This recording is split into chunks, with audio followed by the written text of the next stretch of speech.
안녕하세요. 불만차 기자들입니다. K리그 1이 개막하고 벌써 6라운드 지났습니다. 네. 지금 A매치 휴식기를 맞고 있는데요. 아직 시즌 초반이긴 하지만 흐름이 심상치가 않아요. 네. 원래도 예측이 어려운 K리그인데 네. 훨씬 더 난도가 높아진 느낌이에요. 저희가 못하는 게 아니에요. 그러니까요. 우리가 못 맞춰서 지금 하는 얘기가 아니고 네.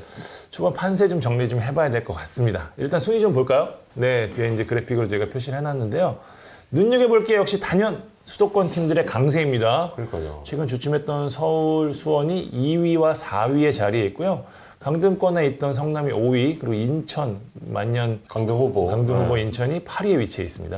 제가 어제 대본을 쓰다가 이 선긋기 있잖아요. 네. 작년 순위 쫙 적어놓고 지금 6라운드 순위 쫙 적어놓고 선긋기를 해보는데 난리도 아니에요. 그냥 거미줄이 쳐 있습니다. 그래서 한번 좀 해봤더니 말해준 대로 수도권이 강세를 보였는데 가장 크게 순위가 떡상한 팀은 서울이었습니다. 네. 작년 9위 그리고 지금 2위 7계단이나 상승을 했습니다. 그 다음으로는 성남이 5계단, 수원이 4계단 올라갔고요. 인천은 3계단이 점프를 했죠. 이 네 팀이 진짜 공교롭게도 다 하위 스플릿에서 지난 시즌 마쳤거든요. 네. 그리고 수도권 팀이고요. 그것도 좀 눈여겨볼 점이고 지금은 인천 빼고는 다 상승에 가 있습니다. 네. 위에를 보면 전북은 제자리고 울산은 1계단 떨어졌고 강원이 3계단, 대구가 4계단, 포항이 4계단, 그리고 광주가 5계단 순위가 떨어진 것으로 나타났습니다.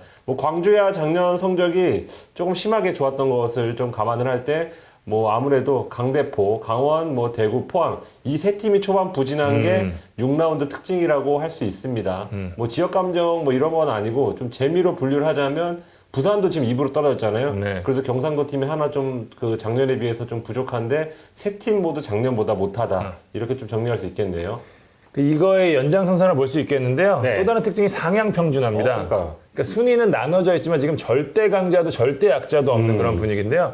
지난 라운드가 가장 정확한 바로미터가 될 것 같아요.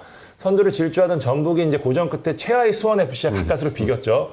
역시 무패를 달리던 우승 후보 울산은 승리가 없던 대구에 아예 역전패를 당했습니다.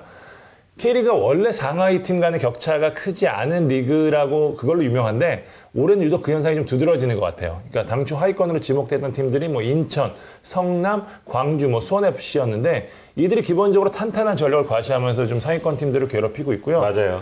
겨울 이적 시장의 성과가 나오는 분위기인데 인천, 수원FC야 워낙 주목을 받았던 겨울을 보냈고 성남, 광주도 이제 기대 이상의 겨울을 보냈다는 평가를 받았고 저희가 실제 스쿼드 분석을 하면서도 그런 이야기를 말씀드렸잖아요. 네. 그 결과가 나오고 있는 것 같아요. 그러니까 광주만 하더라도 패가 많기는 하지만 내용상으로는 거의 밀리지 않는 경기가 많았고 수원FC도 마찬가지거든요. 네, 그렇기 때문에 이 상향 평준화 그리고 수도권의 지금 떡상 이거는 좀 주목할 만한 초반 분위기인 것 같고요. 네. 저희 팀별로 좀 간단하게 좀 리뷰를 좀 해볼까요? 네. 6라운드 정도 치렀으면 이제 어느 정도 패는 깐 거거든요. 1, 2부터 보면 일단 전북, 서울은 어떤 것 같아요? 일단 전북은 코로나 여파로 연습 경기를 못했다고 그때 저희가 말씀을 드렸었는데 실전에 돌입해서 지금 연습을 하고 있는 것 같습니다.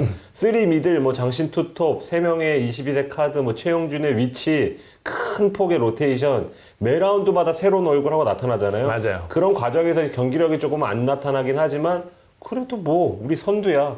내부 분위기 그렇습니다. 우리고 심지어 우리는 또 슬로우 스타트야.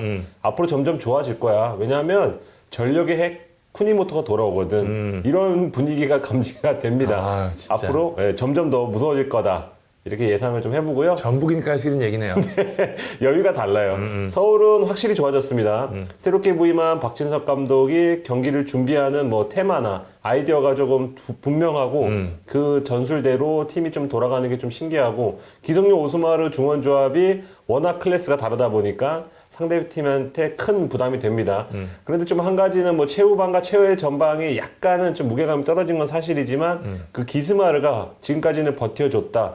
근데 앞으로도 버텨줄지가 아무래도 서울 한 시즌의 성패를 좌우할 것 같습니다. 자, 울산 볼까요? 울산은 강점과 약점이 좀 빠르게 노출된 것 같은데 속도 있는 플레이는 워낙 위력적이에요. 근데 템포가 죽은 상황에서는 좀 약하고 전체적인 스쿼드는 좋지만 외국인 선수가 아직까지 리스크가 있다. 무엇보다 지금 제가 볼 때는 아시아 챔피언스 리그 클럽 월드컵을 치르면서 선수들이 전체적으로 지친 상황인데 여기 한일전 리스크까지 있잖아요. 그 부분이 아마 울산의 초반 고민이지 않을까 싶습니다. 네. 4위 수원은 찰리벌이 완전히 자리 잡은 모습입니다. 김민우, 고승범, 한석종, 막강 미드필드를 축으로 김태환, 정상빈, 강현무 지금 젊은 선수들이 요소요소에서 해주고 있고요. 수비도 3백 굉장히 탄탄하거든요.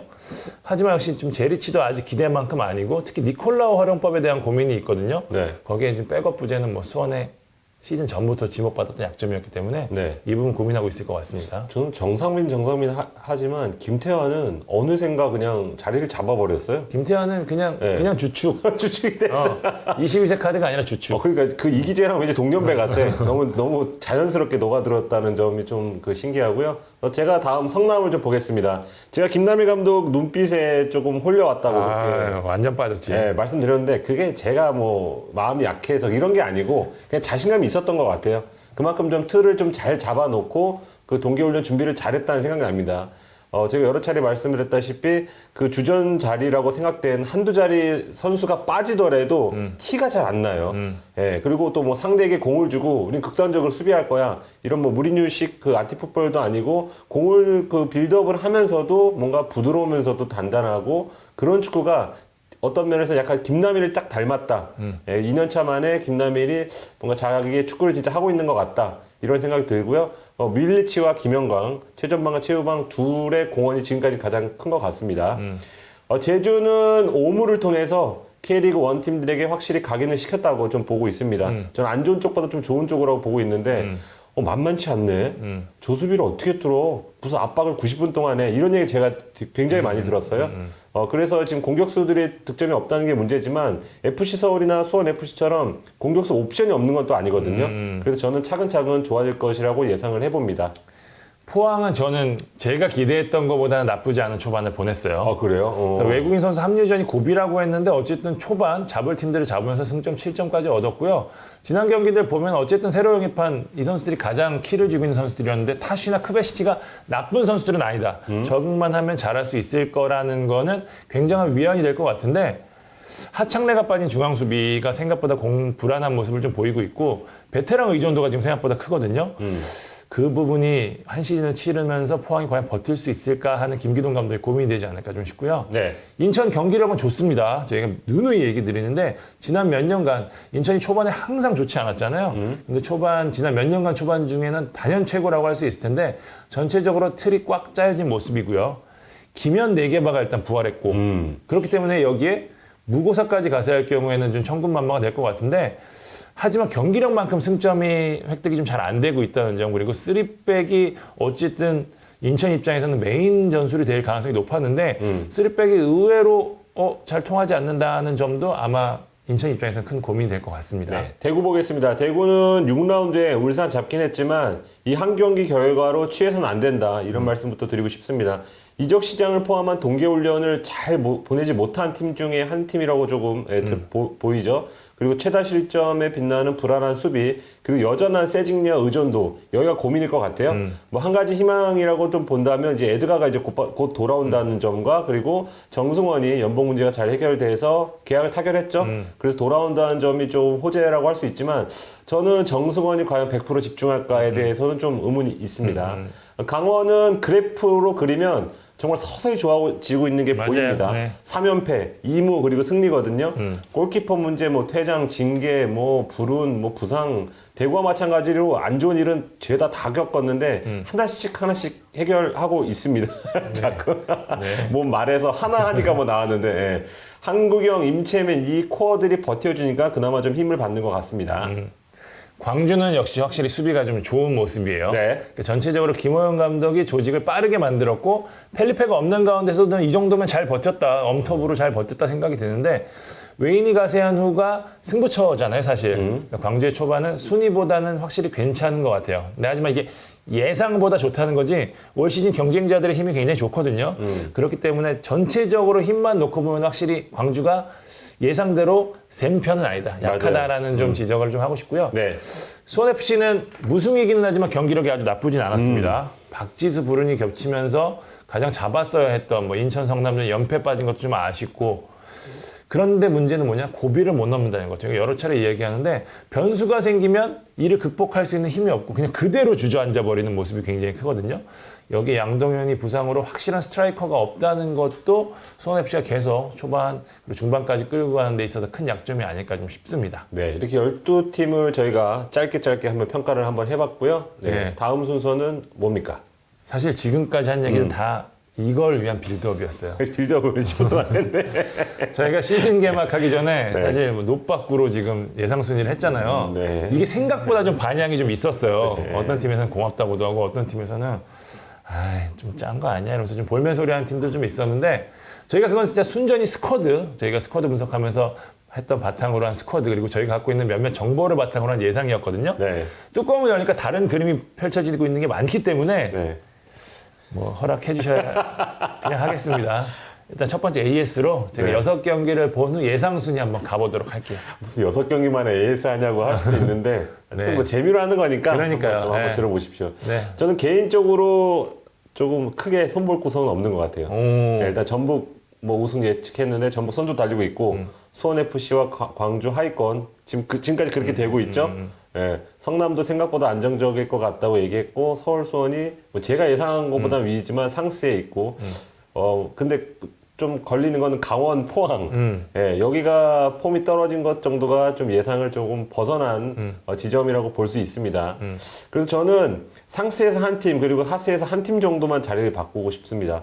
강원을 3위에서 6위로 좀 내리겠습니다. 일단 스타일상 롤러코스터 행보가 앞으로도 좀 예상이 되는데, 그래도 전력이 일단 탄탄하고 병수벌에 대한 저는 축구에 대한 좀 신뢰가 있기 때문에 한 자리 정도는 차지할 것 같습니다. 뭐 자연스럽게 한 계단씩 올라가겠죠. 서울, 포항, 수원. 포항은 결국은 후반기에는 자기 자리로 찾아가지 않을까. 연어를 많이 영입했는데 진짜 연어처럼 뭐 3, 4위 정도까지 다시 올라가지 않을까 이렇게 예상을 해보고요. 서울은 더 올리고 싶지만 앞서 언급한 기스마르에 대한 의존도 그리고 나상호에 대한 의존도가 한 번쯤은 좀 발목이 잡힐 수도 있다. 이들 중에 한 명이라도 부상당하면 대체할 만한, 왜냐면 주전과 비주전 격차 큰 팀이거든요. 네, 그래서 서울을 한 3위 정도로 올리면 좋을 것 같고요. 하스에서는 제주와 대구 자리만 좀 바꾸고 싶습니다. 나머진 그대로 가겠습니다. 네. 저는 좀 많아요. 아, 잠깐만. 네. 저는 일단 우승팀부터 바꿨어요. 네. 그래서 네. 네. 아니 저는 그러니까 올 시즌 결국 두 팀의 맞대결 결과가 승부를 좌우한다고 보거든요. 네. 근데 마음 먹고 잠그면 제일 무서운 팀이 어디냐? 전북이에요. 아, 여기를 바꿔버리네. 네. 그러니까 울산이 내려선 팀에 대한 약점을 해결하기가 쉽지 않을 거라고 봐요. 네. 저는 최전방 공격수에 대한 문제가 있다고 봤을 때 그렇다면 어떻게 되냐? 전북이 결국에는 우세할 것 같다는 생각에 전북으로 바꿨습니다. 과감하게. 서울이 그리고 전 3위로 올릴게요. 그러니까 외국인 공격수만 여름에 잘 데려오면 3위는 되는 전력인 것 같아요. 제가 서울이 한 5등 정도로 예상했었는데 건강한 기성용의 힘을 좀 간과했던 것 같아요. 그리고 제주는 기본 전력이 워낙 좀 탄탄하고 수비가 좋기 때문에 쉽게 무너지지 않는다는 생각에 상위 스플릿을 갈 거라는 생각이 들어서 확 올렸습니다. 3계단을 올렸네. 네. 맞습니다. 예. 강원과 포항 중에 저는 그래서 누가 상스로 갈 것이냐. 수원은 유지가 될 가능성이 높다라고 봤을 때 네. 강원과 포항 중 누가 상스로 갈 것이냐 고민했는데 좋은 쪽으로 변화의 여력이 있는 팀이 강원이 아닐까 좀 싶어요. 저는. 외국인 선수 한 자리도 남았고 방 기자 얘기한 대로 계속 상승 곡선을 그리고 있거든요. 포항은 제일 잘해봐야 시즌 초반에 보여준 경기력인데 그 이상을 뛰어넘기는 좀 쉽지 않다라고 좀 보이거든요. 그런 의미에서 강원을 6위, 포항을 7위로 뒀습니다. 하이스플릿은 큰 변화는 없는데 수원FC를 많이 내렸어요. 수원FC가 나쁘다는 게 아니라 다른 팀들이 워낙 좋다는 점에서 내렸고, 근데 전 10위까지 내렸어요. 나머지는 성남, 광주는 그대로 두도록 하겠습니다. 성남이 물론 초반 좋기는 한데 저는 끝까지 유지될까라는 부분은 좀 약간의 의구심이 있고요. 수원FC는 왜냐하면 여름에 보강도 가능한 부분들이 좀 있기 때문에 네. 좀 변화가 있을 수도 있다는 점에서 네. 이렇게 순위를 결정을 좀 해봤습니다. 저희가 방송이 금요일 또는 토요일에 나갈 것 같은데 전화기를 꺼놓으셔야 될 것 같은데 네. 홍명보, 김기동 두 분한테 왠지 뭐야? 전화가 한번 올 거라고 한번 예상을 해봅니다. 네. 어쨌든 뭐 저희가 어떻게 될지 또 이렇게 또 해놓고 또 지켜보는 것이 있을 거 아니에요. 네. 저희가 또 이렇게 해놓고 나서 초반에 강원 성적 안 좋으니까 계속 캡처하셔놓고 얼마나 추가할못이라고 계속 놀리시는 분들이 있더라고요. 근데 수원 삼성 진짜 인정합니다. 제가 다 틀렸어요, 진짜. 어떻게 이렇게 다 비껴가네요. 네. 네. 어쨌든 뭐 전화가 말씀하신 대로 올 것 같긴 한데 이게 또 리그를 지켜보는 재미 아니겠습니까? 네. 여러분들도 밑에 댓글로 6경기 이후로 보니까 우리가 이럴 것 같더라라고 하는 예상순위 달아주시면 네. 재밌게 저희가 또 반영하도록 하겠습니다. 괜히 바꿨는지 아니면 처음이 맞았는지는 앞으로 이제 AS 하기 없기로 하겠습니다. 네. 그 시즌 끝나고 나서 제대로 한번 다시 평가를 해보겠습니다. 지금까지 볼만찬 기자들이었습니다. 감사합니다.